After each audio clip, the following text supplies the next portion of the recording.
Hello, my friends. I have somebody who I just feel like we are sisters, parallel universe sisters. I'll tell you why in just a second. Jeanice Mitchell, who's a physical therapist, is with me today. And our topic is the fourth trimester. So hopefully you're familiar with that. If you're not, we'll be telling you more. But before I get to that, I want to tell you kind of how I came across Jeanice and why I wanted to interview her. So basically, Jeanice has, first of all, she has a private practice clinical side of her work. So she is a physical therapist working with real patients in person, but a large part of her work is also online, where she has a website, mypfm.com. She'll tell you more about that. But she also has a significant Instagram following. Right now she has 40,000 followers on Instagram and growing all the time. It's really exciting. Incredible. Yeah.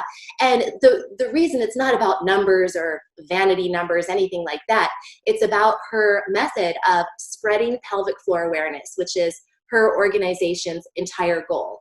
And just like I do on YouTube, where I provide a whole bunch of free content, she does too, mostly on Instagram right now, although, you can obviously tell us more about this. But anyway, I just love this goal that both of us have, even though they're on kind of different channels and platforms right now. It's to spread awareness, answer questions, and give information to people who are gonna, hopefully be seeing a pelvic floor physical therapist at some point. But some people just don't have access or resources, etc. And so we're trying to spread awareness about pelvic health all over the world. So I applaud you. And thank you. Yes, and I want you to introduce yourself, but first let me tell you our topic today. We're going to be going over 6 myths about the fourth trimester. We're going to blast through those, and then we're also going to give some keys to success for the fourth trimester. So Jeanice, please introduce yourself and tell us, what is the fourth trimester? Yes. Well, I'm Jeanice Mitchell. Just a little bit of history about me. I got into, I was a physical therapist when I had my first baby in 1999, and I had significant issues after my baby, and I didn't know what to do. And pelvic health really wasn't anything that I had heard about in PT school or very common at that time. So I went to a class, and it was a life-changing event. And then here we are 20 years later. He just turned 20 2 days ago. So, oh my word, I can't believe life, and the trajectory. I never would have thought that I'm here where I am. So my PFM is a nonprofit global pelvic health awareness campaign to spread pelvic health awareness, just like you were saying. And it's just amazing to be able to connect with people all over the world in different languages. And I love every minute of it. So thank you so much for letting me be on here today. And I have excited. So much joy in my heart right now. Joy. It's just cool. Thank you. Oh, and I love your energy. So I love what you're doing too. Keep it up. And I love working together with you. So fourth trimester basically is that period after the baby is born, from 0 to 12 weeks. So our pregnancy is split up into 3 trimesters, and why not add on a fourth trimester? And the interesting thing is that ACOG, which is the American College of Obstetricians and Gynecologists, officially recognized the fourth trimester. So it's not just something that we've named arbitrarily. It's a recognized time period. I didn't realize that it was yes. Okay. Yeah, it is official. And they have some fantastic guidelines on their website, acog.org. So I'm going to, incorporate some of that into what we're talking about today. But if you want more information, definitely go to acog.org, because it has a wealth of information. Okay, awesome. Wonderful. So it's that period. So let's start with some myths about this fourth trimester. I mean, one thing is people probably didn't even know there was a fourth trimester. Yes. Something really special about the fourth trimester is basically we're bringing awareness to the mother's health. So often, you have the baby and the mama is forgotten about. We're all the focus is on the baby. So let's talk about some of the things that the mom the myths about the fourth trimester. So number one, follow-up with a birth provider at 6 weeks is all a new mom needs. So that's been the historic model in the US, is you have the baby and then you see your birth provider 6 weeks later. Nothing is occurring in between that time. And so the fourth trimester is saying, no, we want to see you at 3 weeks. And if you're high risk, we want to see you earlier than that. Maybe, 1 to 3 days, whatever you're needing. So I love that follow-up. So you can't assume that all you need is a follow-up at 6 weeks. Let's get you. So they're now recommending 3 weeks. Mm-hmm. That's so exactly. So the first follow-up is within 3 weeks, and if high risk, the first follow-up is within 3 to 10 days, and then ongoing follow-up as needed from that 3 to 12 week period. That is wonderful. I love that. And actually, I wasn't aware of that. I haven't had a baby for 12 years. My child is now 12. So it's been a while since I was in that period myself. But yeah. I remember, of course, there was babies follow-up visits, but mom's follow-up visit was not until 6 weeks.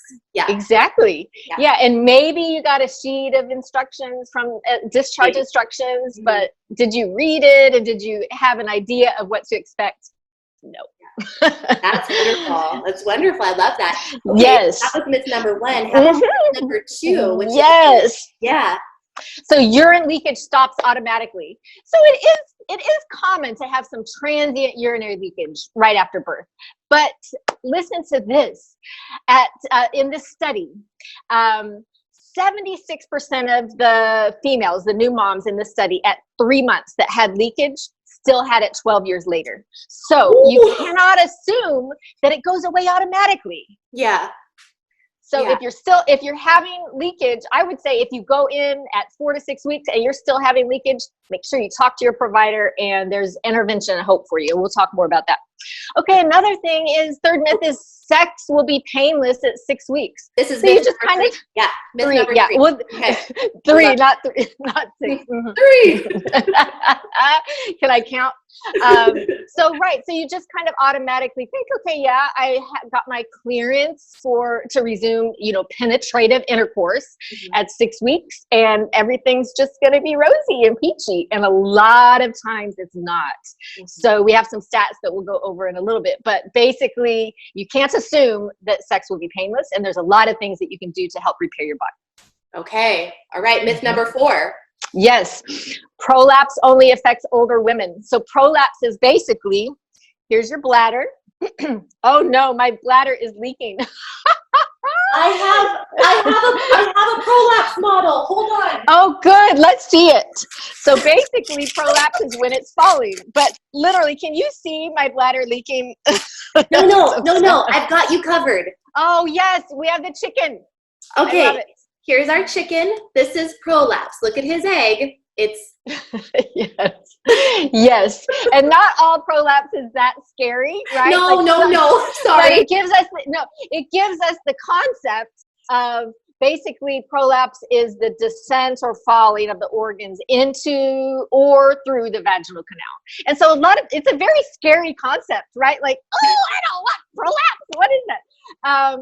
And a lot of times I think we just assume that only happens later in life, and that's not the case. So it's very common after childbirth, and there's a lot that can be done to either reverse it or help to manage it.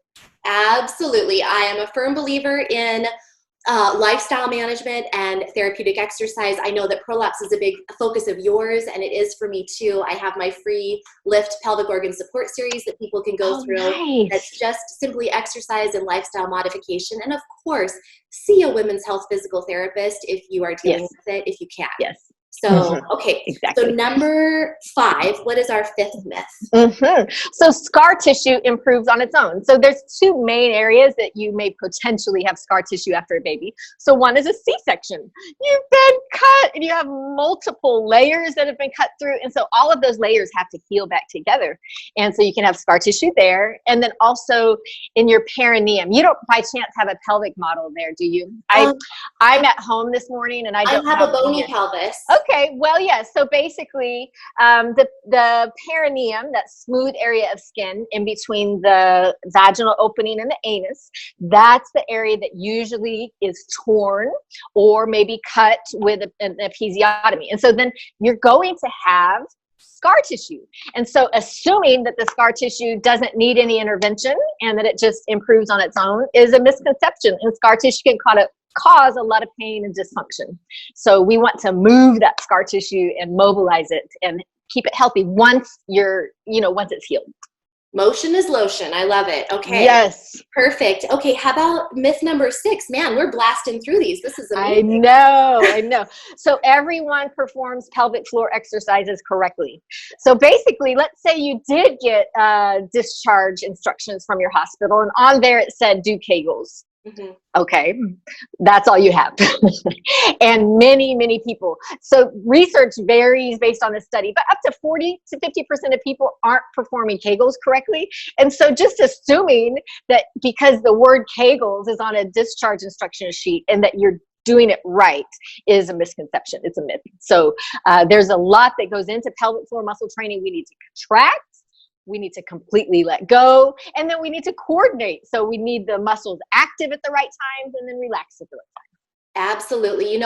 I actually currently live in Germany, and the postpartum care here from my, speaking with people in the area, I'm not, a native German, so I did not have postpartum care here. I also had my baby in the United States. Okay. But from people I've spoken to, the care here is just so wonderful as far as making it really just a given that you're going to have some specific one-on-one help with someone who can teach you exactly how to do your pelvic floor exercises, how to incorporate that with your core. It's not just sitting there doing Kegels. You're doing other exercises too. And it's amazing. They have women together in groups doing this. It's kind of a community. I love it. As well. It's fabulous. I wish the United States would catch on board, but it's possible. Yes. So, yeah. Well, okay, so let's talk about then some keys to success. And I know you have kind of a specific passion about, advocating for yourself and your family. So, So many times people aren't prepared. So I think that's number one is if you're a provider, talk to your patients about what they might be expecting after birth. And then if you're a patient or a parent, a new mom, do a lot of research and try to read reputable sources and connect with good media outlets like yourself and, myself on Instagram. And there's multiple other high quality evidence-based information out there. It doesn't have to be scary, but prepare. So I think that's really a key. And then don't panic. So let's say you have that baby and you do have leakage, or you go to have that first postpartum poop and you're like, oh my word, the pain is incredible. There's a lot of things that we can do to help you. So basically don't panic and don't assume that you just have to kind of live with it and grin and bear it. There's a lot of things that we can do. And a lot of it is just simple interventions as well. May I highlight something really quickly? On your website, I was exploring around a little bit, and you have a really wonderful page on your website that's a physical, it's kind of like I believe it's Find a PT is the page. So I can put that link on the screen. I'll put it in the screen. I'll put it in the video notes. Great. But it's a Find a PT page that gives, can you talk a little bit about that page and the research? Yes. So basically we've taken, there's 5 different databases that I know of that are free databases that you can put in your zip code, you can put in where you live, and you can search for a pelvic therapist near you. So we want to connect you with a therapist. Now, that being said, like the introduction, I mean, there's a lot of areas that there just aren't pelvic therapists, that there aren't even physical therapists, much less those physical therapists that specialize in the pelvic floor. But that's a great resource. Go to Find a PT. And we also have a couple other links on there that you can follow. One is the WCPT, so the World Confederation of Physical Therapists. So that's a nice page that connects you with the association, the Physical Therapy Association in different countries. And so if you can't find a PT based on the other databases, that's another resource that you may be able to find one. Okay, wonderful. Yeah, thank you for that. And thanks for putting that together. So, okay, so I didn't mean to derail you from the Oh, no, I love it. Thank you. yeah, Please. of course. So continue. Were there more? Yes. Okay. Yeah. So write your symptoms down. So if you're having symptoms, sometimes you forget how frequently it was, or you have so many things that you're balancing as a new parent. And you have added to that, you have lack of sleep, and you have crazy hormones, and you're just all over the place, right? And you're fatigued and you're scared. So basically, keep an eye on your pelvic health and write things down. So you had leakage with this, or you felt a vaginal bulge with this, or you had pain with this. So keeping a diary of your symptoms, I think, is very, very helpful. That's a great idea. Yeah. Mm-hmm. And then you can also see natural progress too, because I think one thing that I've noticed is that many women in that 4th trimester period, they do have some, maybe like a mild prolapse, and they get really scared. And of course, it is scary, but there are some natural changes that can happen on their own if you go through the postpartum process and you wean from breastfeeding, that can help kind of reverse some of your symptoms. Yeah. Not a guarantee, but in a lot of people it does. Right. Yeah. And just understanding. So the next one is write the questions down. So you have your symptoms, but then let's say you have a visit with your provider coming up. Write your questions down, and bring that list of symptoms and bring that list of questions to your providers. So many times I think the provider may be in a time crunch and you feel pressure and you're not wanting to bother the provider, or you're not even sure if it's really an issue. But if you're having urinary leakage, if you're having bowel leakage, if you're having gas leakage, if you're having pain, if you're having pelvic organ prolapse, like the pelvic heaviness or pressure, or abdominal doming and coning, if you're just not moving around like you were because of pain, talk to your doctor, because therapists are movement experts. That's what we specialize in. And so we can help with some simple things. It doesn't have to be 3 times a week for 6 weeks. There's a lot of things that we can do to give you homework to work on at home. And then many therapists now are also doing virtual consults. So you might have that initial in-person evaluation and then be able to do a lot of things virtually. Absolutely. And I got to kind of piggyback on what you just said there about tell somebody these issues if you're not really sure and you don't want to bug them and that kind of thing. I can't tell you, when I was in clinical practice and seeing patients in my office, I had so many people who at the very end of their session, they'd be like, well, I don't know if this is important, but ... And it was like the most important thing they could have told me. And it maybe even changed the direction of what I was going to tell them or whatever it was. It was always important. Always. Yes. Absolutely. It's a piece of the puzzle, and it's important. If you're deficient in one area, that puzzle isn't complete, right? Absolutely. Yeah. Perfect. So then find the answer. So you tell your provider, but let's say you don't get the answers or you don't feel heard. I would try again if you want to with that provider, or switch providers. Just because you didn't get the answers or the solution with that provider doesn't mean that the answers aren't there. So just be persistent and keep at it. Don't give up. And, just, you're worth it. Your health is worth it. This is your long-term quality of life, and let's get you some help. Yes. Beautiful. I love that. That's awesome. Are there more? Are there more tips? Well, these the next couple, we touched on research therapist options. So going to those databases and finding a therapist, I think that can be helpful too, because if you go into your provider and you say, hey, I'd like to see a pelvic therapist. Not all providers even now generally recommend pelvic therapy. Yeah. So they may not have a pelvic therapist that they work with. And so you going in and being prepared and saying, hey, here's a therapist that I want to go to. Can you send me the referral? Yeah. And that's also based on, in the US, we have direct access in most areas, which means you can go straight to a therapist. But there's also insurance regulations. So just because you can go straight to a therapist doesn't mean your insurance will cover it. So then that next piece is understanding your insurance plan, which can be very challenging. Even for providers, it can be challenging, much less a patient, a new parent that is navigating all of this and that isn't a healthcare provider.